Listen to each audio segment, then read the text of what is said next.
suction check, Doug. That's okay. Let's put it towards the Veterans Administration.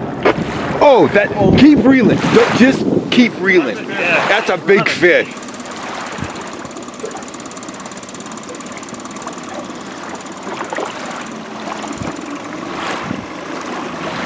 can only get up to the swivel and you're going to be done reeling, but yeah, hopefully we'll have them in the net here.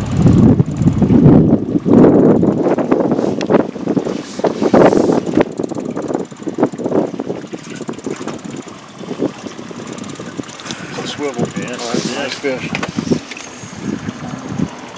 Ease him up, ease him up.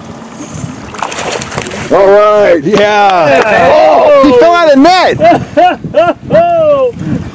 He fell through the net. Broke the fucking net.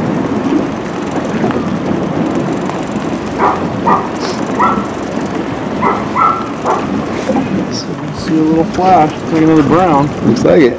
No. Is that a catfish? Catfish. You got a catfish. There you go. We were just talking about that. There you go. Gulp catches everything. That ain't a bullhead. That's a catfish. Full size. I don't want to grab the thing. You grab it. Here. There you go. You got spines on them. Good looking fish.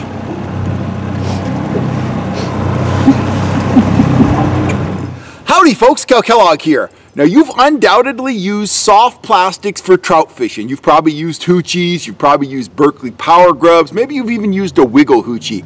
But I'm going to talk today about a soft bait that you probably haven't used and you should be using, because this is one of the secret baits that guides are using all around Northern California, and they are killing the fish on it. I'm talking about Gulp Minnows. There's a close-up. These are the 3-inch versions. These are the best all-around size, although I'll show you some 4-inchers in a second, and they have applications too. Let's talk a little bit about Gulp. Gulp is not plastic. It's not a soft plastic bait. It is made out of soybeans, okay? Now, freshwater Gulp comes in a lot of different shapes. It comes in worm shapes and minnow shapes and bug shapes. It all has the same scent. It's soft baits made out of soybeans, which is basically protein. It has some very unique properties. If you leave this out in the sun, unlike a plastic worm or a hoochie, it will shrivel up and get small and hard. You got to keep it in the package. You got to keep it sealed up. You can see there's a little bit of Gulp juice in there. It's highly effective. The scent turns fish on. The protein of the soybeans turns fish on. And when they grab Gulp, they hang on to it. The interesting thing to me about these Gulp Minnows is these are bass and walleye baits. They have very little action. Let me show you one up close, and then I'll tell you how I rig them up. So here is a Gulp Minnow. As you can see, it doesn't have a curl tail, doesn't have much movement. All it has is a little Y-shaped tail, very little action. But that doesn't matter. This is a bait that doesn't require much action. Most of the time when I'm using these, I'm trolling them. And I rig them up like this. I just get myself a size appropriate, light wire. I don't know if you can see that. Light wire, black bass style worm hook. Let me kind of put my hand up there so you can kind of see it against there. But it's a very fine wire hook. And I've got that attached to some 8-pound test fluorocarbon. Okay, and I'm going to run this behind either a Dodger or a Flasher. So what I have there is about 2 Dodger links, but we'll attach it to the Dodger in a second. To rig it up, you just take your Gulp Minnow, take that hook, poke it in the nose of the bait. Keep the bait as straight as possible. Just kind of thread it on the hook there. Probably be easier for you if you're not old and blind. But anyway, thread it down the hook. You'll kind of see it come around. Do the best you can. Just kind of work it down the hook like so. Pop the hook out through the bait's belly like this. You can see the hook starting to come out there. Pop the hook out, bring the bait around, and I actually like to slide the bait up the leader a hair. There you go. just like that. The hook eye is actually kind of back in there somewhere. The hook's coming out the bottom, and that's about it. Now, I fish this with one or two different blades, basically.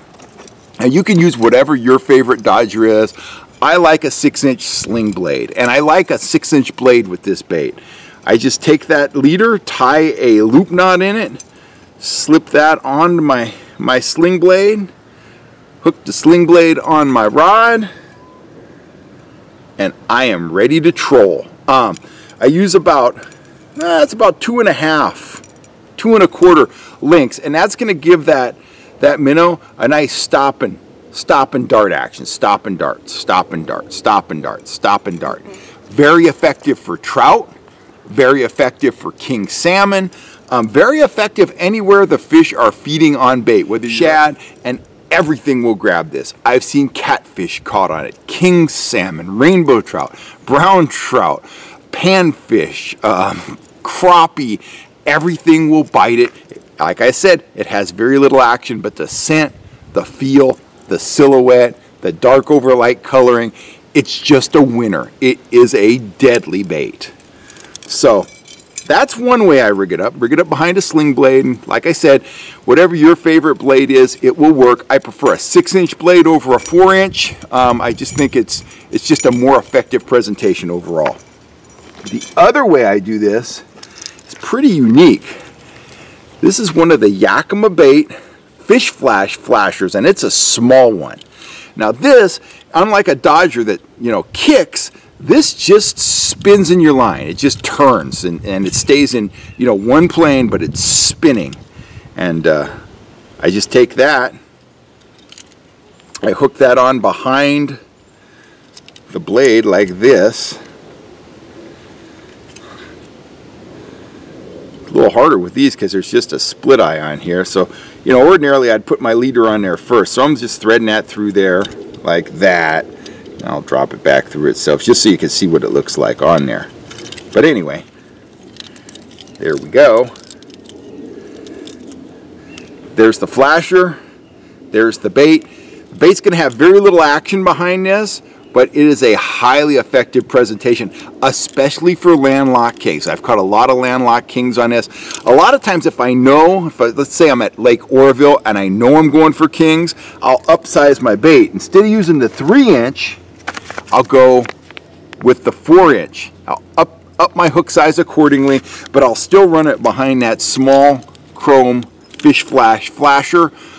There's something about a rotating flasher that really turns landlocked kings on. Not that trout won't hit it, catch plenty of trout on that, but that rotating impulse that a flasher puts out really turns on kings for whatever reason. Now let's say you're not in a boat, or maybe you're in a boat, but you don't want to troll. You're tired of trolling, or you can't troll because you're not in a boat.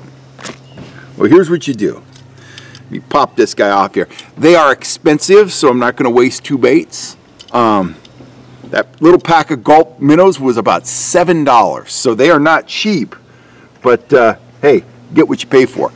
So for spinning gear, if I'm going to cast these or just mooch them below a boat, I take a small fine wire jig head, and instead of passing the hook point out through the bait's belly, I'm going to pass the hook point out through the top of the bait. So same procedure, you just take the bait, start working it on there, and get it about where you want it. Pop that hook point out, shove the bait up there, shove it on there nice and tight, get the bait as straight as possible. You're rigged and ready. This is a bait, it has no action. It's hard to believe it.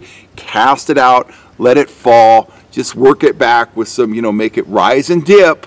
The trout will absolutely inhale this, so will crappie, so will bass, catfish will hit it, everything hits it. So, next time you go to the store and you're buying tackle, pick up a package of Gulp Minnows. You won't regret it. Keep them in the package, keep the package sealed, run them behind dodgers, run them behind flashers, run them on a jig head. If you're marking suspended marks, say you're out in Folsom Lake and you see some suspended fish, drop that down on a spinning rod and just smooch it in those fish.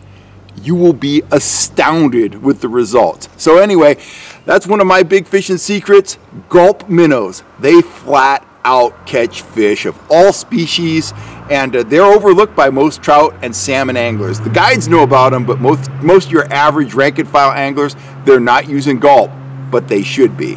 I'll catch you next time right here on YouTube, folks. Thanks for supporting the channel. Hit that subscribe button, and please keep on watching our videos.